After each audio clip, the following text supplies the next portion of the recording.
Many salutations to viewers and coins of the vault alike. Thanks for stopping by and checking out this chapter and part.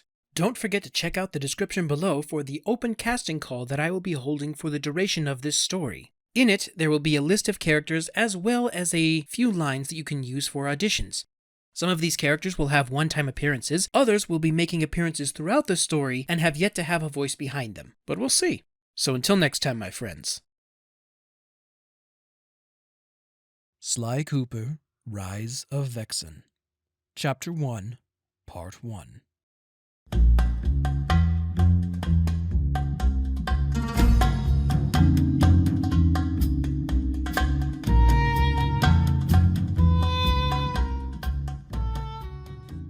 You want to what?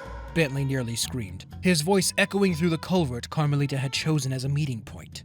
I need your help to steal an artifact from the local museum, she answered firmly, staring into the slack-jawed faces of Bentley and Murray.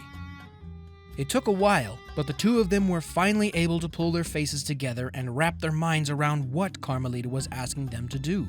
Carmelita, I know you miss Sly, but becoming a thief? I don't think it's something you want to do, Bentley pressed. And why not, Bentley? Listen to what you're saying, Carmelita, Murray interjected as Bentley picked up where he left off. Murray's right, Carmelita. I don't think you've thought the whole thing through. Bentley received an annoyed sigh from Carmelita. Why? It always seems to work for you guys. That's not what I'm saying. Bentley screamed, the arms of his wheelchair reaching out and gripping her shoulders firmly. I don't think you've thought of the ramifications of your actions. Your days as an Interpol inspector would be over. You'd never be able to work in any kind of law enforcement ever again. If you do this, you'd go to jail or constantly run. Carmelita looked away. She'd been so focused on the chance of getting Sly back that she had ignored what it would mean for her life afterward. I just want Sly back. Carmelita looked down and grabbed her arm, torn by her choice once again. Never again would she feel the satisfaction of putting a criminal behind bars or busting art and weapons dealers. She'd be one herself.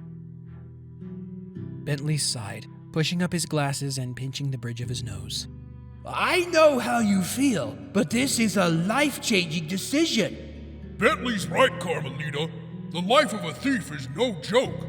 Always on the run, constantly looking for new targets, never knowing when you're gonna eat again. Murray countered, counting on his fingers with each item listed. Carmelita knew what her heart was telling her to do, but the reality of the world showed her what kind of life she would lead. Bentley watched as she stood in silence, warring with herself. Are you really willing to throw it all away to have Sly back? You might resent him for it in the end. Carmelita reached into her jacket, pulling out the picture, when Murray interjected. My master, the guru, once told me that in the end, you have to follow your heart. Why do you think it was so easy for the Murray to join back up with Sly when we went to stop Le Paradox? Carmelita closed her eyes, listening to the world around her. No truer words were spoken, Murray. Look, take a day and really think about what you're asking of yourself. I know you want Sly back, but I wouldn't want you to do it at the expense of resenting him for turning you into the thing you fought against all this time. Bentley sighed, watching the visible torture that Carmelita had been thrown into. Murray and I will scout out the museum.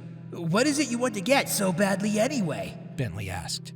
It's a tablet in the middle of the West Wing. You'll know it when you see it, Carmelita answered. She said it so quietly that Bentley almost had to break out his sound collector to hear her. We'll meet back here in 24 hours, Bentley said with an understanding nod, putting a hand on Carmelita's for comfort.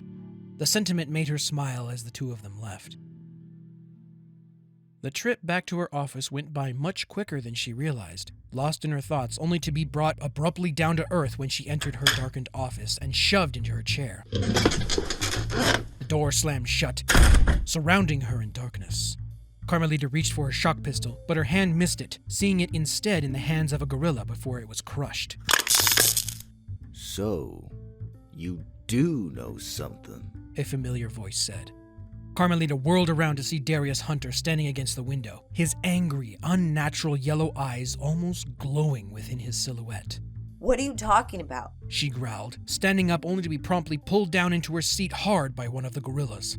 Oh, playing dumb, are we? Hunter asked, his hand rising in the low light as a click was heard.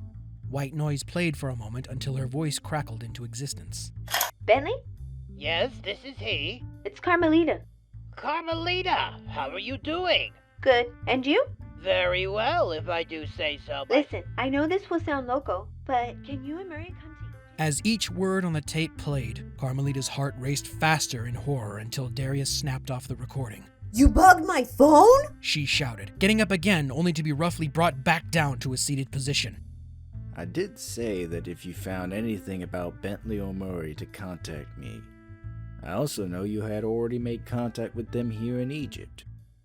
Which raises the question, why would you, the most esteemed member of Interpol, hesitate to arrest the two known associates of Sly Cooper? Darius asked before slamming his hands down on the arms of the chair, hovering in front of her face. I should arrest you here and now. But I am feeling generous today. We'll let this little misstep slide if you tell me where to find them. Darius asked, narrowing his eyes as he waited for an answer. What interest does the FBI have in the Cooper gang when you've never shown any before? If anything, they have helped bring down some of the most notorious art smugglers and thieves in the world. She asked. That is classified, Inspector. He spat, emphasizing the title. If you continue to interfere, I will issue a warrant for your arrest. Hunter and the gorillas left her in silence, slamming the door as rage overtook Carmelita. She reached under the chair, grabbing for her spare shock pistol, but it too was gone. With a frustrated shout, her hands burned with pain as she slammed them on her desk. Tears began to sting her eyes. The adventure through time with the Cooper gang had given her a small glimpse into the life the three of them led, how close they were, and how they had accepted her, even if they were technically enemies. She relied on only one person for a large part of her life when she was orphaned as an early teenager, herself. Secretly, she longed for the embrace of family again. Carmelita thought she had found it in the brothers and sisters of Interpol for a while. Eventually, she realized that they were only co-workers, comrades. Her gaze fell to the ring on her finger. The acceptance Carmelita felt with the Cooper gang, that was family. With a hard sigh, she steeled herself and made up her mind. The next day, she met up with Bentley and Murray, ensuring to watch for and lose any tail following her before meeting up with them. Now that Hunter knew they were here, every precaution needed to be taken. As she walked down into the large pipe, Bentley and Murray could tell she had decided. The air around her was much more assured than it had been the previous day. Well, Carmelita? What did... I'll do it. I don't care that I'll be chased by Interpol, the FBI, or any agency for that matter. My family is and always has been with you guys, she said, even before Bentley could finish. But here I thought I'd had to try and convince you otherwise. Bentley chuckled as Murray wrapped Carmelita in a tight bear hug, causing her back and shoulders to pop. The Murray is glad to have you around again, Carmelita, he yelled in her ear. Okay, Murray, I get the point. Would you put me down? She wheezed, feeling like she had to straighten her arms out after the hug. Sorry, I'm just glad to have you back. You made Sly really happy every time he saw you. A bit of blush came to Carmelita's cheeks as she stared into Murray's goofy grin. All right, Bentley, what's the plan? She asked. First things first, we need a safe house. There's no way we'd be able to pull this off without one, he replied, the holographic laptop projecting out of one of his armrests and effortlessly hacking into a satellite, surveying the area for potential spots. All right, what else beyond that? What about the tablet? Carmelita asked impatiently. You were right on the money with that one, Carmelita. That one depicts Sly in ancient Egypt on a caper. But I need to get an up-close look at it to see when it was made. Why would you need to do that? Couldn't we just swipe the thing and put it in your time machine? That would take us right to when Sly is located. Bentley and Murray both glanced at each other with looks that spoke volumes. You do still have the time machine, right? Bentley smiled weakly, looking back to her, scratching the back of his head. That's another problem entirely. A week before I got your call, Murray's van was stolen from my lab. I hadn't taken the time machine out because it was such a hassle to get it in there in the first place. When we did find the van, the time machine had been stripped from it. And if that weren't enough, someone hacked my own private server and stole the only copy of the time machine blueprints I had. Carmelita sighed hard, clenching her fist as tight as she could. You mean to tell me the only copy that you had was digital? She shrieked. No, I had a hard copy, but it burnt up in an accidental fire at my lab. I never got around to printing another set, Bentley answered, trying to visibly calm Carmelita, whose face was slowly rotating through shades of red as her grip tightened on the handle of her shock pistol until she fell to her knees. Every turn to get Sly back seemed to be nothing but a dead end. Don't give up yet, Carmelita. There's still the tablet. Who knows? Maybe we'll even uncover clues about where the time machine went, Murray said with a cheerful tone. Carmelita sighed and nodded. It was a start, though a grim one. All right, here's the plan. Murray and I intercepted a radio transmission from the lead guard at the museum. They were going to be moving the tablet in 2 days.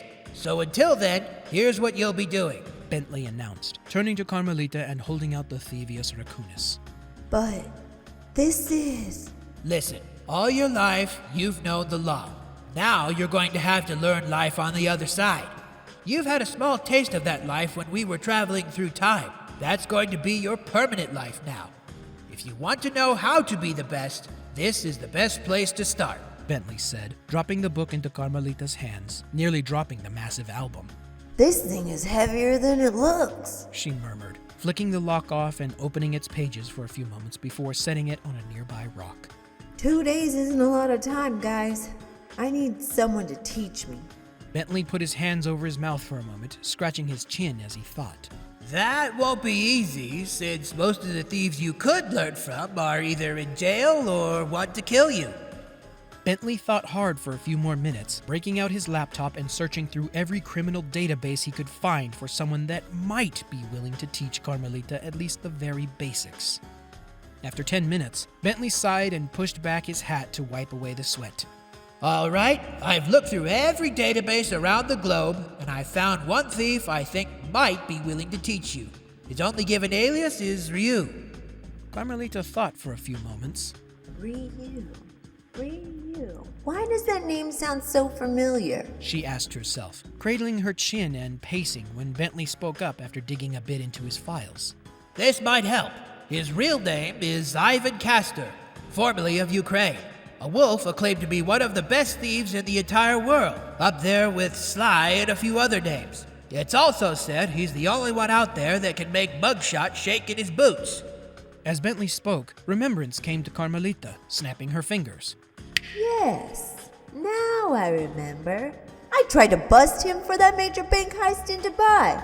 Very true, Carmelita. But despite the evidence, the courts could tie him to anything, and he was set free. According to my sources on ThiefNet, Ryu recently retired from thieving after his granddaughter Cecilia was born, and has actually been living in northern Egypt. Bentley looked through a few more pages of information when he noticed that Carmelita was deep in thought. Do you really think he'd even let me talk to him? Carmelita asked. Murray shrugged. You never know. You'd be surprised how cooperative other thieves can be once you've knocked around their heads for a bit, Murray answered as he flexed. Bentley smacked his forehead, and Carmelita cracked a slight grin, her thoughts being drawn into what Sly would have said in this kind of situation. Murray, Ryu isn't one to be trifled with. Besides, his best work is known for breaking into Fort Knox through the front door, Bentley explained. I remember that.